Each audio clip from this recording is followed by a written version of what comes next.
నాకు ఎప్పుడు ఏదైనా సంతోషం వేసినా, లేకపోతే కష్టం వచ్చినా, లేక బాధ వేసినా నేను తరచుగా వెళ్ళే ప్రదేశం శ్మశానానికి వెళ్తూ ఉంటాను. సో గత కొన్ని నెలలుగా నా లైఫ్లో జరిగిన సిచ్యువేషన్స్ వల్ల నేను శ్మశానానికి అయితే తరచుగా వెళ్ళలేకపోయాను. సో చాలా నెలల తర్వాత ఈరోజైతే వెళ్ళాను. వీక్లీ కానీ లేకపోతే మంత్లీ ట్వైస్ ట్రైస్ వెళ్తూ ఉంటాను. సో వెళ్ళినప్పుడు ప్రతిసారి నేను మా గ్రాండ్ మదర్ సమాధిని అయితే క్లీన్ చేస్తూ ఉంటాను.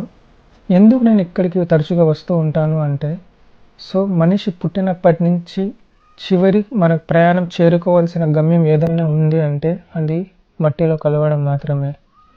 ఈ మట్టిలోకి చేరే ఈ ప్రాసెస్లో ఈ మధ్యలో ఉన్న ఈ చిన్న జీవితం జీవించడానికి మనం ఎంతోమందిని మోసం చేస్తూ, ఎన్నో అబద్ధాలు ఆడుతూ, ఎన్నో చెడు పనులు చేస్తూ బతుకుతూ వస్తూ ఉన్నాము.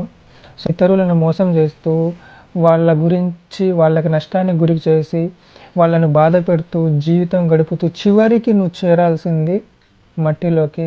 ఎవరైనా సరే, కోటాను కోట్లకు అధిపతి అయినా సరే ఈ మట్టిలో కలవాల్సిందే. ఒక్క పూటకి తిండి లేనివాడు కూడా చివరకు ఈ మట్టిలో కలవాల్సిందే. సో ఇది గుర్తు పెట్టుకుంటే మనం ఏ తప్పు చేయడానికైనా భయపడతాం, ఎవరన్నైనా మోసం చేయడానికి భయపడతాం. సో నేను ఈ భయం నాలో ఉండడం కోసం మాత్రమే నేను తరచూ శ్మశానానికి వస్తూ ఉంటాను. సంతోషమైన కొన్ని రోజులే, కష్టమైనా కూడా కొన్ని రోజుల వరకు మాత్రమే ఉంటుంది. సో మనిషి ఇది తెలుసుకొని జీవితం గడిపి చివరికి ఈ మట్టిలో కలిసిపోతే అదే గొప్ప జీవితం అవుతుంది.